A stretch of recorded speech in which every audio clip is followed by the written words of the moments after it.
여름의 한가운데 참 좋은 날 아침에 하나님 앞에 영광과 찬송을 돌리십시다. 할렐루야. 아멘. 옆에 있는 분들과 한번 인사할까요? 좋은 여름 건강하시기 바랍니다. 인사하십시오.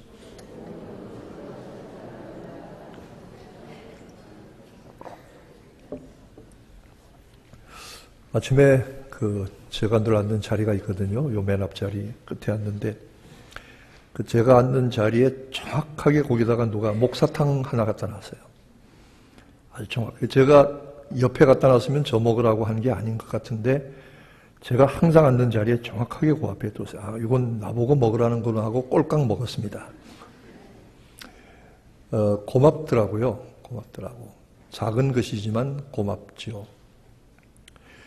제가 새벽 기도를 왔다가 나오면 구간 뒤에 거기 쓰레기통이 있는데 그 옆에다 누가 조그만 통에다가 항상 물을 담아놨어요. 여기 왜 물이 여기 담겨져 있을까?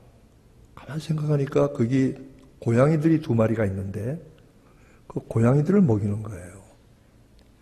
이게 누가 여기다가 물을 갖다 놓았을까 생각하다가 막 같은 신세에 있는 분이 갖다 놓았을 것이다. 물어보니까 그렇다고 그래요. 그래서 저는 그 순간에 참 작은 것이지만 고양이를 위해서 이 무더운 여름철에 물 한 모금 먹으라고 물통을 가져다 놓은 것 보니까 마음에 작은 감동이 생기더라고요. 보통 도둑고양이들이 제가 가면은 사람들이 가면 도망가잖아요. 그래서 저는 한두 번 제가 우유를 가져다가 조금 부어줬어요. 처음에는 경계하는 표를 하더니 나중에 와서는 그 눈치를 보고 핥아 먹더니 그 다음 저를 보면 슬슬 쫓아와요. 이 짐승도 아는 거죠. 제가 이런 걸 보면서 느끼는 것이 우리가 다른 사람을 생각하고 배려하는 것이 무슨 엄청나고 큰 일을 통해서만 하는 것은 아니다. 아주 사소하고 작은 일 하나, 말 한마디가 다른 사람을 배려하고 위로와 격려를 주는 것이다. 그리고 이런 적은 일에, 사소한 일에 배려하고 격려할 수 있으면 다른 큰 일도 할 수 있다.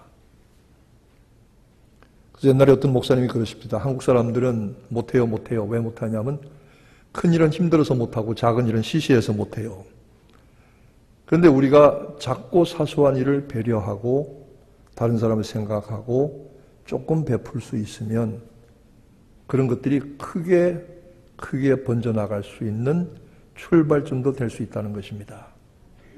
저는 우리 가정과 교회 공동체가 이런 작고 사소한 일을 서로 배려하면서도 격려하는 좋은 공동체가 되어지기를 소원합니다. 아멘.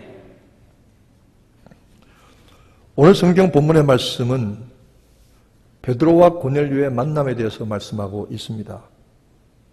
사도행전 10장에 이미 고넬료와 베드로의 기사가 기록되었고 이 본문의 말씀은 베드로가 고넬료를 만나고 와서 예루살렘 교회의 지도자들에게 보고한 내용으로 되어 있습니다. 그런데 이 말씀을 우리가 살펴보니까 성령은 참 이상하게 역사하시는 분이라는 사실을 알게 되는 것입니다. 성령은 사람의 생각과 방법을 초월해서 역사하시는 분이시다. 성령은 하나님의 방법대로 계획하시고 택한 사람들에게 나타나 보이시고 이끄시고 그리하여 원하시는 일들을 성취하신다. 여러분, 하나님이 하시는 일들의 출발과 계획을 우리가 사도행전에 그리고 우리 신앙생활의 여정을 보면 그냥 우리가 되는 대로 하루하루 살아가는 것 같지만 돌이켜서 보면 모든 일에 하나님의 계획하심과 하나님의 인도하심과 진행하시는 깊은 섭리와 손길이 느껴진다는 것입니다. 이것이 신앙적인 관점으로 자기 인생을 보는 것입니다. 이 깨달음이 있는 분들은 아멘 하시기 바랍니다. 오늘 성경 본문 말씀에 보니까 로마 군대에 이달리아대라고 하는 부대가 있는데 거기 지휘관 100명의 장병을 지휘하는 이 고넬료라고 하는 장교가 있었다고 했습니다. 근데 로마 군대는 항상 예루살렘에 그 사령부를 두지 않고 예루살렘 북서쪽으로 멀리 떨어진 항구 도시 가이사라에 사령부를 두고 있었습니다. 이 사실 가이사라라고 하는 곳은 헤롯이 로마의 황제였던 아구스투스 가이사라를 기념해서 만든 도시입니다. 그렇지만 헤롯의 실상은 그 도시의 출입과 무역과 산업을 통해서 세금을 거두는 데 목적이 있었습니다. 제가 지난번 이스라엘 성경지리 연구에 그 가이사라를 들렀는데 바닷가에 엄청난 도시가 세워진 것을 보았습니다. 원형 경기장, 경마장이 있고요, 극장이 있고요, 헤롯의 여름 궁전이 있고, 그리고 엄청난 명품 상가들이 있습니다. 그리고 로마 군대의 주둔지와 성벽이 아직도 남아 있습니다. 지금은 다 폐허가 되어서 바닷가에 유적지가 되었습니다마는 왜 이 로마 군대가 가이사라에 주둔했느냐 하면 두 가지 이유입니다. 첫째는 지중해 연안에서 로마나 서쪽으로 여행하는 이 여행과 출입이 편리했기 때문에 가이사라에 주둔했던 것입니다. 두 번째로는 예루살렘의 복잡한 치안을 책임진다는 것이 불편했기 때문이지요. 그래서 헤롯의 경찰에게 맡겨놓고 로마 군대는 가이사라에 주둔하고 있었습니다. 실제로 예수님 당시 이후에 요세푸스라고 하는 유대 역사가 쓴 기록에 보면은 베드로가 로마 군대를 이끌고 예루살렘에 입성하려고 할 때 엄청난 저항에 부딪혔습니다. 요세푸스를 제가 읽어보니까 이런 기록이 나옵니다.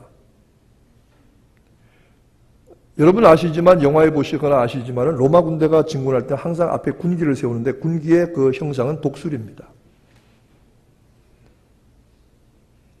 예루살렘으로 들어가는 길목에 유대인들, 바리새인들이 200~300명이 나와서 길을 가로막았습니다. 못 갑니다. 왜 못 가느냐? 이 군기는 독수리입니다. 우상의 형상입니다. 거룩한 성 예루살렘에는 어떤 우상도 들어갈 수 없습니다. 비켜라. 못 비킵니다. 그럼 너희들 다 죽이고 하겠다. 죽이십시오. 200명, 300명이 전부 엎드려서 목을 뺐습니다. 우리 목 치고 가세요. 천하의 빌라도도 할 수 없다고 하고 돌아갔답니다. 그 기록이 남아 있습니다. 그런데 이 로마 군대에서 특별히 성경은 그 부대 이름을 직시하고 있습니다. 이탈리아대라고 합니다. 여러분 이런 이름을 아무데나 붙여주는 거 아니죠. 군대 생활 하신 분들은 자기가 속해 있던 부대에 별칭들이 다 있었다는 걸 알게 될 겁니다. 만약 여러분이 근무했던 그 보병 사단이 대한민국 사단 뭐 이런 정도 이름이 붙었으면 그건 어마어마한 겁니다. 이탈리아대라고 하는 건 굉장한 정예 부대고 아주 그 총망받고 아낌받는 부대란 뜻입니다. 그 부대의 백부장인 고넬료라고 하는 사람이 있었는데 그 고넬료는 성경은 이렇게 묘사하고 있습니다. 경건하며 온 집안과 함께 하나님을 경외하고 구제하며 항상 기도에 힘쓰는 사람이었다. 고넬료는 경건한 사람입니다. 경건이라고 하는 것은 무엇입니까? 경건이라고 하는 것은 하나님을 경외하는 데서 나오는 것입니다. 하나님을 경외한다는 것이 무엇입니까? 하나님을 향하여 두려워 떠는 마음이 있다는 것이죠.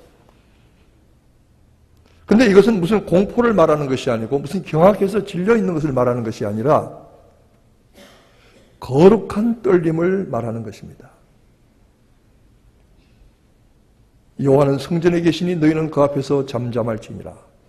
침묵은 거룩한 떨림을 말해주는 것입니다. 예배를 드릴 때에 그냥 습관적으로 형식적으로 드리는 예배일 수도 있지만 그 예배 가운데 성령이 내 마음속에 계셔서 나로 하여금 가슴에 감동과 은혜가 떨림이 오게 하실 때에 하나님은 우리와 함께 하신 것과 그리고 우리에게 하나님 경외하는 마음을 주신 것을 깨닫게 됩니다. 그리고 우리가 무슨 일을 할 때든지 이런 일을 할 때 하나님께서 보시지 않을까, 하나님께서 어떻게 생각하실까 하는 마음이 있을 때 그것도 역시 하나님을 경외하는 것입니다. 그런데 이 하나님을 경외하는 것은 단순히 예배를 잘 드리고 교회 생활을 잘하는 것 이상입니다. 참된 경건은 무엇이냐? 야고보서에 이렇게 1장 27절에 말하고 있습니다. 하나님 아버지 앞에서 경건은 정결하며 더러움이 없는 경건이며 고아와 과부를 돌아보고 또 자기를 지켜 세속에 세상에 물들지 아니하는 것이다. 이렇게 말하고 있습니다. 경건이라고 하는 것은 단순히 예배를 잘 드린다든지 신앙생활을 교회 봉사를 잘한다든지 기도를 아주 청산유수처럼 잘한다든지 이런 것들을 초월해서 반드시 그 교회는 고아와 과부와 나그네를 돌아보고 구제하며 이웃을 향한 배려와 사랑이 포함되어 있을 때에 그리고 하나님 앞에 엎드려 기도할 때 이 사람은 경건한 사람이라고 말하는 것이지요. 바로 고넬료가 그러한 사람이었습니다. 고넬료는 하나님을 전심으로 섬기는 하나님을 경외하는 자입니다. 여러분 사도행전 읽어보시면 하나님을 경외하는 자라고 하는 말이 자주 나옵니다. 근데 이것은 그냥 하나님을 경외하는 사람이라는 일반 명사가 아니고 특정한 사람들을 가리키는 특별한 고유 명사입니다. 하나님을 경외한다는 것은 무엇입니까? 이 사람들은 주로 이방인들로서 할례를 받거나 유대인으로 개종하지는 아니했지만 하나님의 구약의 말씀의 율법과 가르침을 좋아해서 그리고 그 말씀대로 살기로 힘쓰고 그리고 회당에 들어와서 예배에 참석하는 사람들을 이 이방인들을 가리켜서 하나님을 경외하는 자들, 영어로 God-fearers라고 말하고 있습니다. 근데 이 사람들은 이방인과 하나님의 율법 사이에 가운데 있어서 마음이 열려진 사람들입니다. 아주 골통인 유대주의자들과 다릅니다. 바울 사도는 전도하고 선교할 때 주로 이 사람들을 대상했습니다. 그랬더니 전도의 문이 활짝활짝 그들을 통해서 열리는 것이죠. 고넬료가 바로 하나님을 경외하는 사람입니다. 최정의 이탈리아 부대 로마 군대의 지휘관이지만 그는 하나님을 경외하는 믿음과 하나님의 말씀을 듣고 그리고 이웃을 구제하며 그리고 기도하기에 힘썼던 사람인 것입니다. 하나님을 경외하는 자 이 고넬료가 하루는 제9시에 기도의 방에 들어갔습니다. 여러분 가끔 성도들의 집에 가보면 목사님 이 방은 제가 기도하는 기도방입니다. 이런 분이 있습니다. 반갑더라고요. 고맙더라고요. 그 집에 방이 많아서가 아닙니다. 자기가 사는 처소 한 구석을 자기는 하나님과 은밀하게 교통하는 기도의 골방으로 삼아 있는 성도들, 좋은 성도들입니다. 고넬료가 제9시에 기도하러 올라갔다고 했습니다. 9시라고 하는 것은 성경의 시간은 6시간을 빼면 됩니다. 그러면 우리 시간이 됩니다.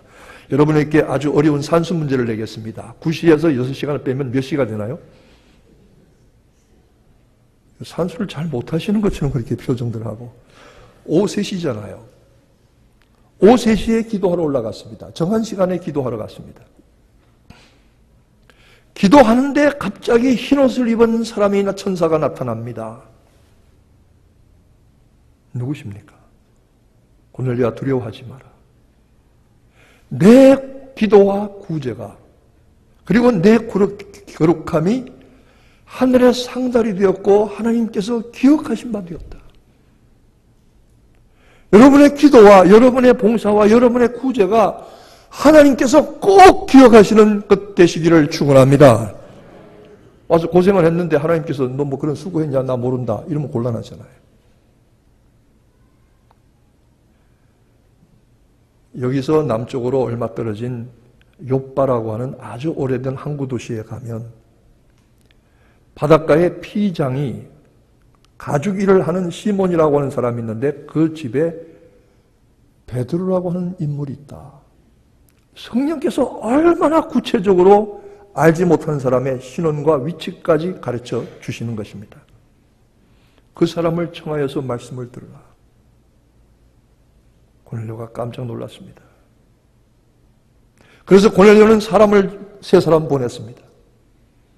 그래서 한참 길을 가게 해서 베드로를 청하여 모셔오게 했습니다. 근데 이와 같이 동시적으로 베드로는 6시에 기도하러 올라갔습니다. 자, 6시는 몇인가요? 낮 12시겠죠. 정오 기도를 말합니다. 베드로는 12시에 정오에 라면 끓여 먹고 삼계탕 먹고 콩국수 먹지 않고 기도하러 올라갔습니다. 뭐라고 기도했을까요? 저는 기도하다가 천사를 만난 고넬료가 뭐라고 기도했을지 생각해 보았습니다. 기도하다가 하늘로부터 환상을 보았던 베드로가 그때 무엇이라고 기도하고 있었을지 생각을 해보았습니다. 하나님, 우리 아들 아이비리그 가게 해주세요. 우리 딸 시집 가게 해주세요.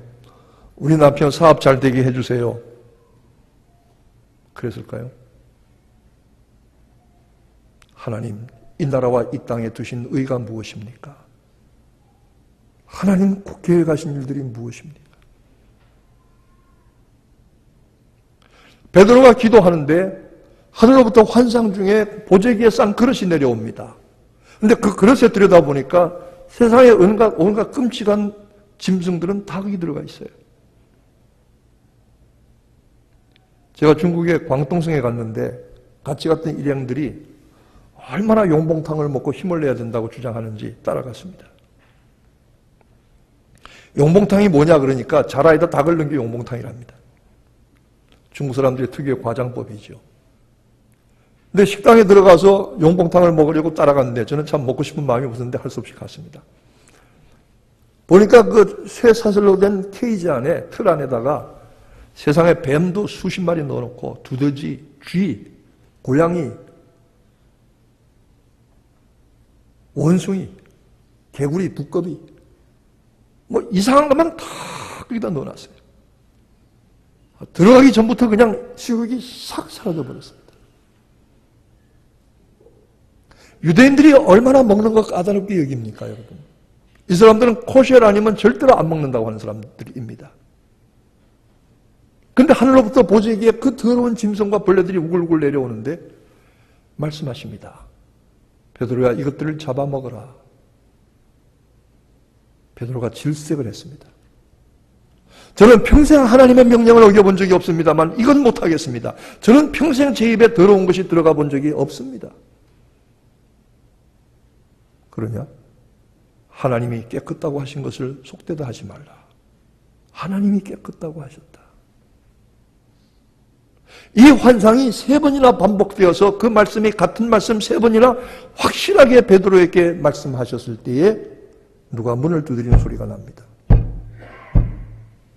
나가봤더니 전혀 모르는 사람들이 와서 있습니다. 성령께서 지시하십니다. 아무 염려하지 말고 그 사람들을 따라가라 말씀합니다. 베드로는 그 사람들의 인도를 받아갔습니다. 고넬료의 집에 들어갔습니다. 고넬료가 엎드려 절하려고 합니다. 일어서세요. 나도 보통 사람입니다. 그리고 그 고넬료의 초청의 말씀을 듣고 깜짝 놀랐습니다. 아, 하나님께서 이렇게 하시는구나. 가끔 사람들을 만나보면, 목회하는 사역자들을 만나보면, 아, 목사님, 저는 비전이 이렇습니다. 뭐, 저는 앞으로, 참 그런 소리 하지 마세요.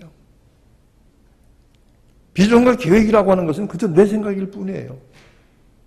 베드로 보세요. 고넬료 보세요. 엎드려 기도하다가 성령님이 가라고 하니까 가고 만나라고 하니까 만나고 말씀 전하라니까 전했습니다. 성령님이 다 계획하셨고 나머지는 성령님이 때가 돼서 성령 부어주셨습니다.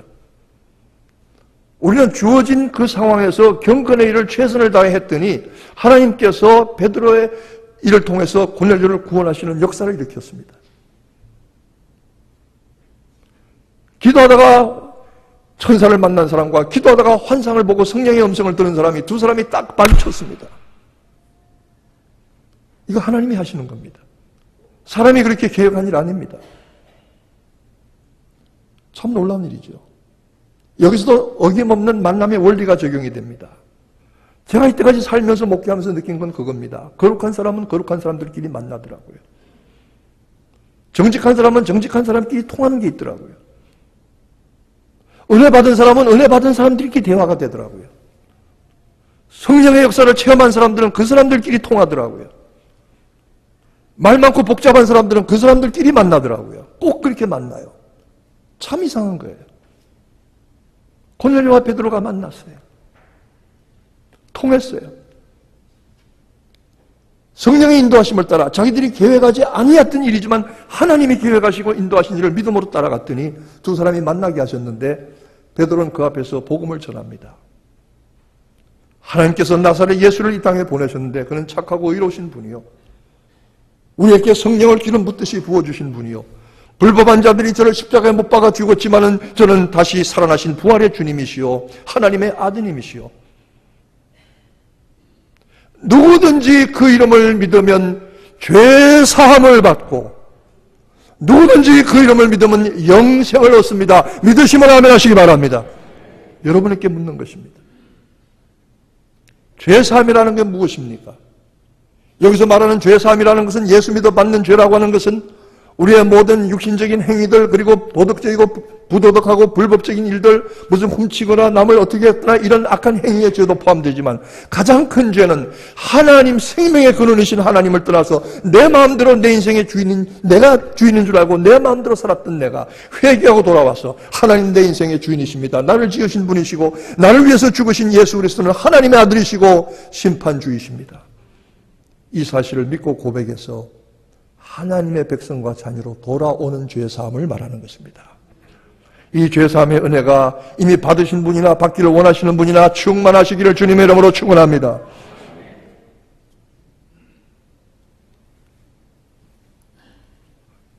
베드로가 이 말씀을 전할 때에 말씀을 전하는 그 순간에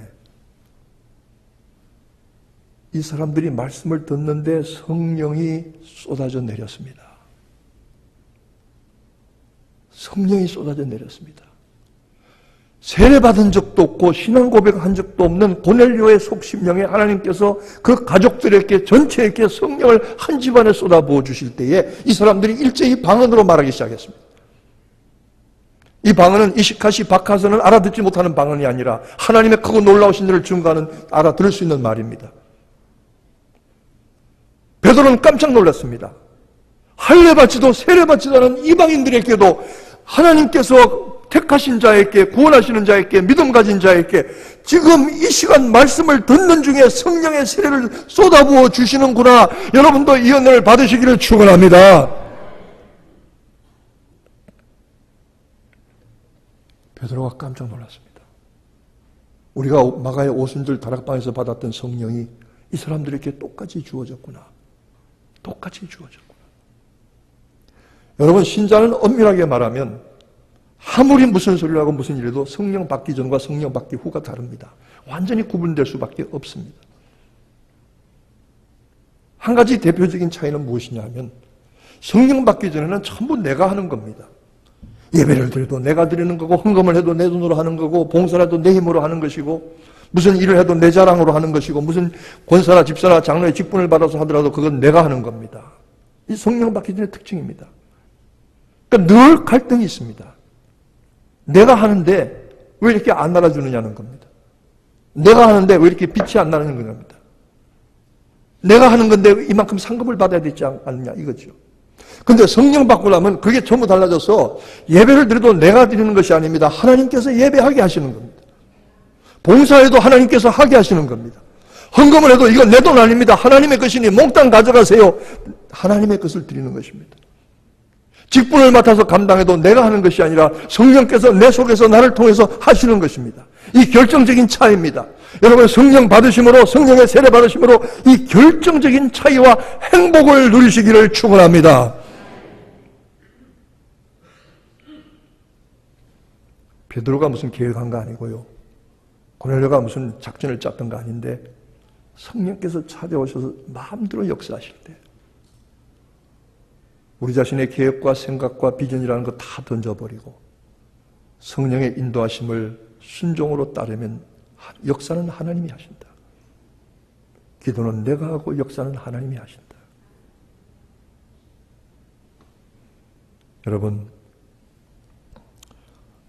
베드로가 모헬레주들과 함께 먹었다는 소식에 예루살렘 교회 보수파 유다파가 그를 비난했습니다. 어떻게 네가 이방인의 집에 들어가서 먹느냐고.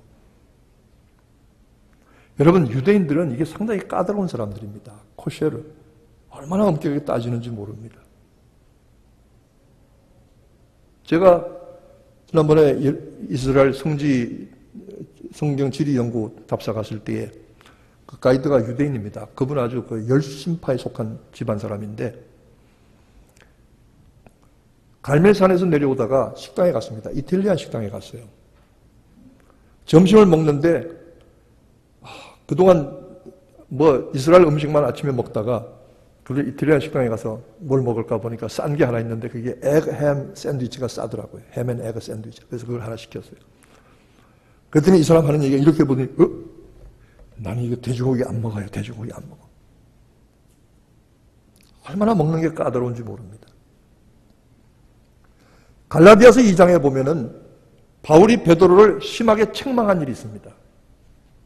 안디옥에 있을 때에 베드로가 이방인들하고 식사를 했습니다. 그런데 야고보, 예수님의 동생이며 예루살렘 교회 목사인 야고보가 사람들을 보냈는데 그 사람들이 오는 것을 보더니 베드로가 이방인들하고 밥을 먹다가 도망가 버렸습니다. 심지어는 그 착한 바나바까지 도망갔습니다. 바울이 거기서 크게 책망합니다. 사람이 의롭게 되는 것은 율법의 행위에서가 아니고 오직 믿음으로 되는 줄 아는 거로 우리도 그리스도 예수를 믿나니. 이 베드로가, 책망받았던 베드로가 이때는 담대하게 들어가서 그곳에서 이방인들과 음식을 먹고 예루살렘 교회 지도자들에게 설명합니다. 여러분 내 말을 들어보세요. 제가 이방인들하고 밥 먹은 사실이지만 더 중요한 사실은